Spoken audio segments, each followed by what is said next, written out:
This is Comic Picks by the Glick. Hey, I'm your host, Jason Glick. Hey, host Jason Glick. What's going on? Oh man, it's we're getting to like a temperature spike right now. It's like, and just when things look like they're cooling off, it's like, oh my god, it's like it's summer all over again. Oh Jesus Christ, man, what's going on? That's Oh right. God. That's right. Hell on earth for another. Yeah, I think that it's just going to be warm here for another month through October.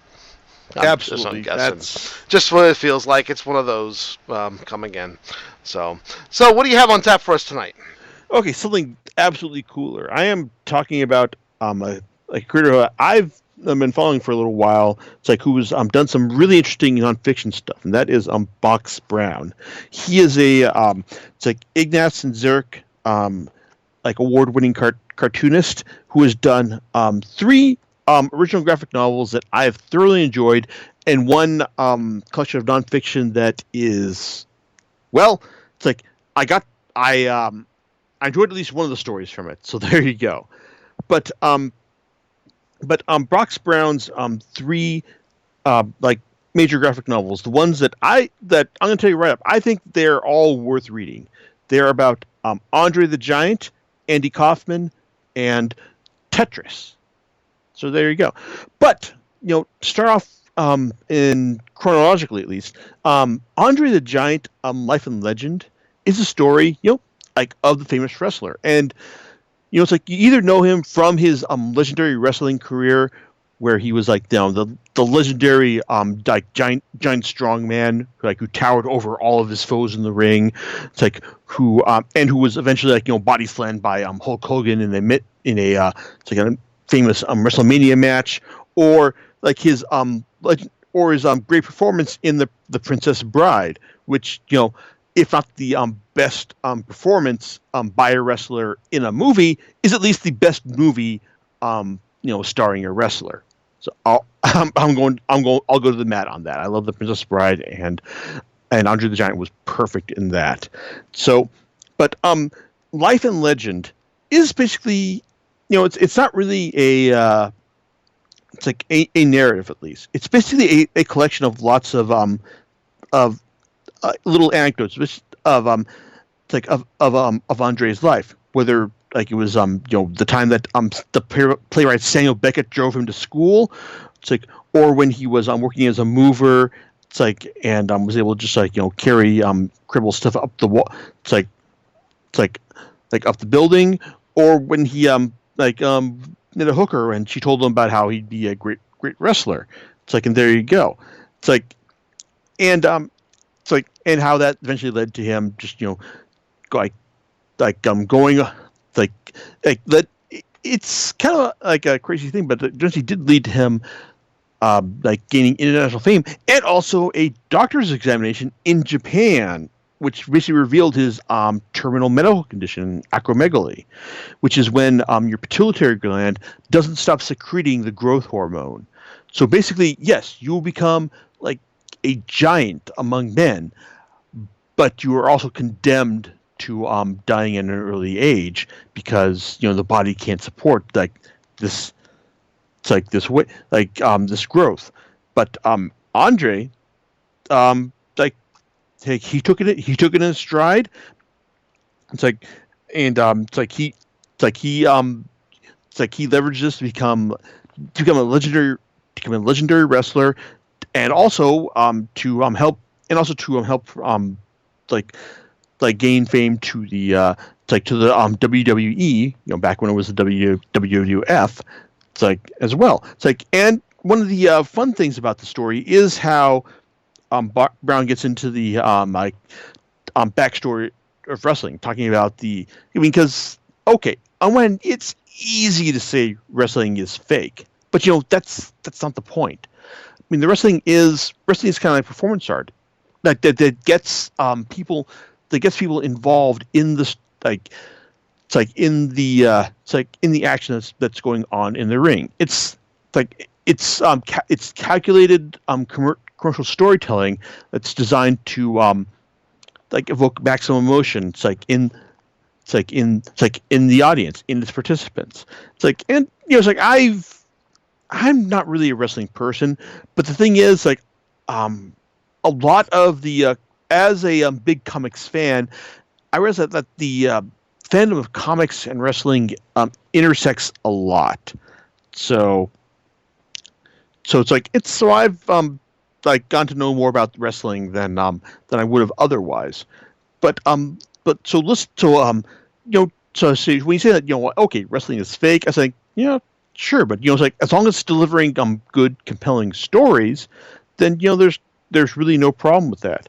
And like a lot of the anecdotes that Brown shares, whether it's just like he's deconstructing it's like a match between it's like between Andre and Black Goldman and the Great Goliath. So like that's pretty interesting. It's like and also then there were the other just like random stuff like it's like when like the cops are called on Andre to arrest him for just like being a nuisance at a bar, and they realized yeah, we can't actually fit the handcuffs on this guy. Or the time when he was when he had to fight Chuck Wepner, who was the basis for the film Rocky. It's like and he didn't know what was going on. It's like that. It's like that's still pretty fascinating. It's like and it's like just I mean. Andre the Giant Life and Legend is like isn't really like a narrative story. It's mostly a collection of like really interesting anecdotes. It's like about Andre's life. It's like and on that level, it's like it works pretty well. It's like it works pretty well. I mean, like Andre had like had a really interesting, fascinating life. Where there's just just this giant of a man. It's like who grew lots of fame. It's like and lots of interesting stories, like from his like fame as a wrestler, or from like his time or from his starring role in The Princess Bride, which is also touched upon here. In fact, there's a bit when it's like oh man, what was the part when oh yeah. Apparently, during the film, course of the film, his Andre's bar tab was like $40,000. So there you go. That's the kind of crazy stuff he was.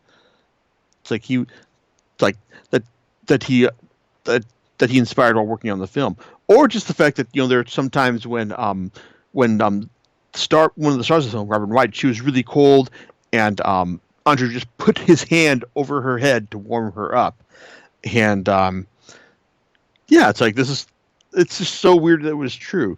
Or the fact that when like he caught her in one of the climactic portions of the film, he said, "Oh yeah, I can catch her, but like maybe we need to lower the scaffold for the next take." So I mean, like the story.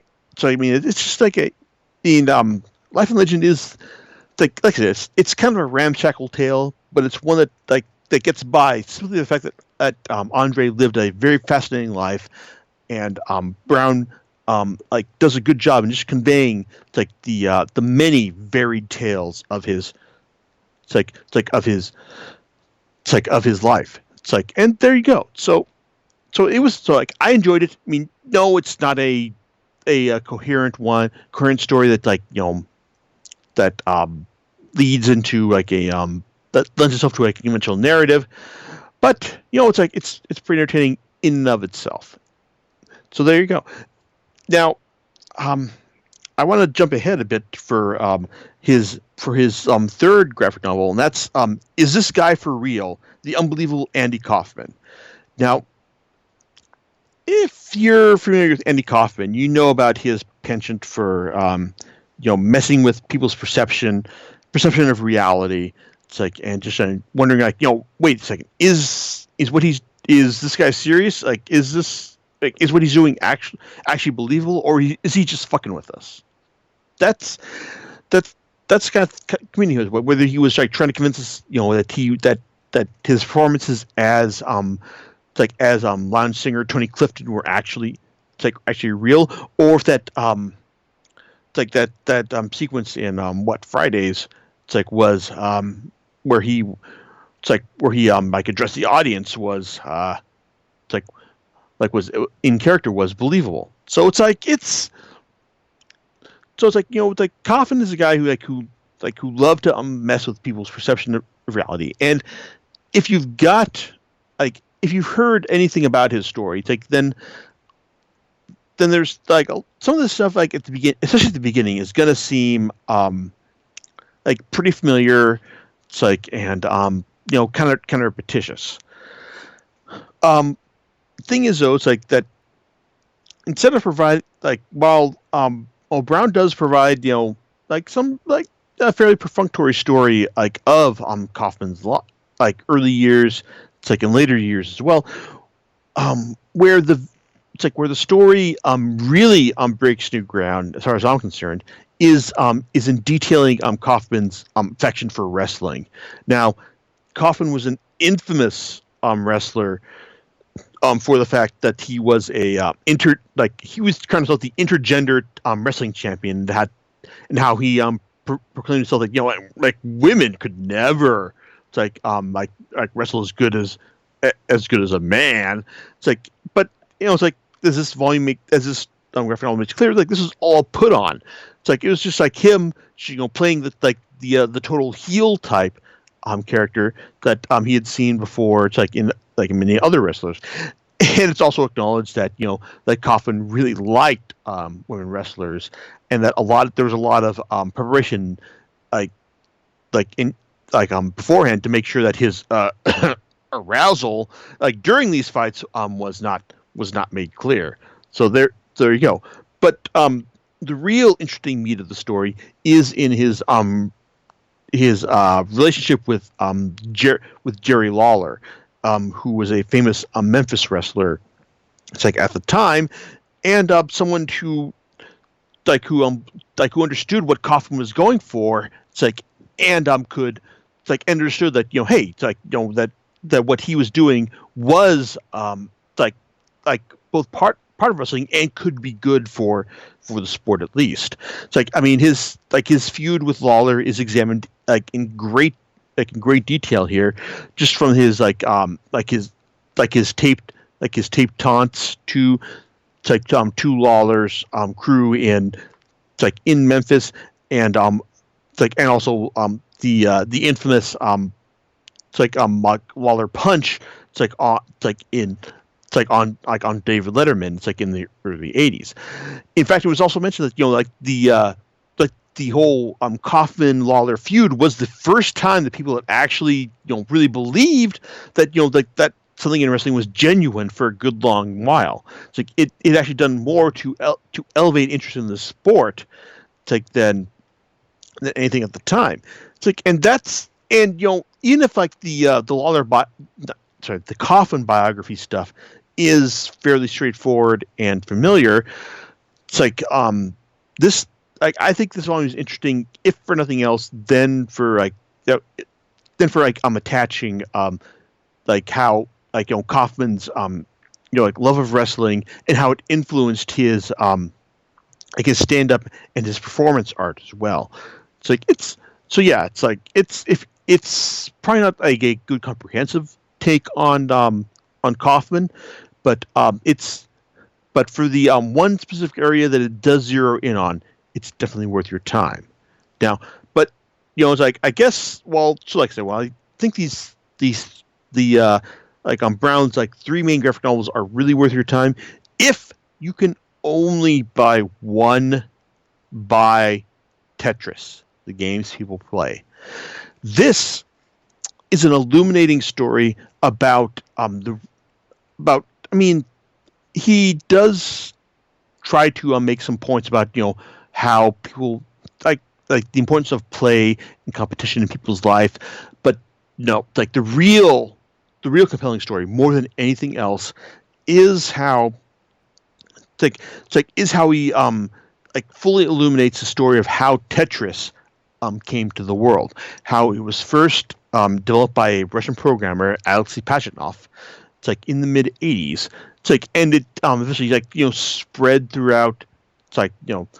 Spread throughout Russia and Eastern Europe, and then to certain companies in like in the free world.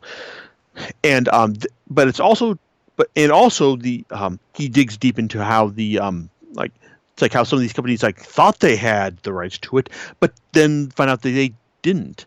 It's like such as Spectrum Holobyte it's like in the UK, and Tengen, it's like in the US, and also just how Nintendo was able to swoop in and not just Nintendo, but also but Nintendo through a guy named Hank Rogers, who was a key Famicom guy. It's like in the mid '80s, who also helped bring one of the like first like console RPGs to Japan, like in the Black Pearl. It's like, and how he helped negotiate the rights to get for Nintendo to get Tetris for the Game Boy, and then for like for the NES as well. So it's a really fascinating story, just to find out all the backdoor dealings that went on. It's like, and the contract law bits about how, like some people thought they had the rights to specific things about Tetris, but they actually didn't, and how Russia realized this and thought that, hey, maybe Nintendo would be the best person to go with this. I mean, if you're familiar with Nintendo's handheld history, you'll realize that without Tetris, the Game Boy probably would not have been the monster hit that it was. I mean, sure, Pokemon came along towards the end of its life and changed Nintendo's course forever, but without Tetris to be that killer app for the Game Boy, we might not have ever had that Game Boy success that would have led to Pokemon. So it's like I said, it's a really fascinating, compelling story. And I was also really surprised to learn about Pajitnov's fate by the end of the story, because I thought that we were heading towards a tragic end for this, where the creator is never recognized for what he's done. And while there is tragedy to the story, Brown is nothing if not faithful to the core of the story itself. I mean, to the actual events of what happened to all the key players here. But it's like there's actually happiness and tragedy in unequal measure here. So it's like I've also heard some people say that they're kind of unhappy with how the Tetris company has handled things, but reading Tetris, the game people play, it's hard to argue with how things turned out. It's like, and I really commend Brown for doing this, for his rigorous research here. I mean, sure, yeah, it's like, I can understand his desire to link games or video gaming to a larger culture of people of play and competition to give the story more resonance. But really, it's like the story is absolutely worth reading simply for the deep dive he does into who got the Tetris rights, and how they how they disseminated throughout the world. So, and yeah, just telling us all about who got Tetris and what they and how they got it. So there you go. So yeah, Tetris, the game you play, is, if you're going to buy one Box Brown book after this, buy Tetris. Now, one of the things that I did want to that I'm actually glad we kind of had to postpone recording this for a bit to talk about, because Brown, well, these three graphic novels are what Brown is probably best known for. It's like they're all nonfiction works. He's also got a collection of fiction called An Entity Observes All Things, published from his creator imprint, Retrofit Big Planet. This is a collection of stuff he's published in other magazines, and as well as stuff that he's he did short stories that he did for this. I mean, they're all science fiction type stories. The first one talks about a guy who has to relive it's a specific encounter with his dad. It's as part of his as part of his therapy, and it's like others deal with people trying to explore different like undersea places, or like creatures like stuck on planets observing like how humans react to certain things.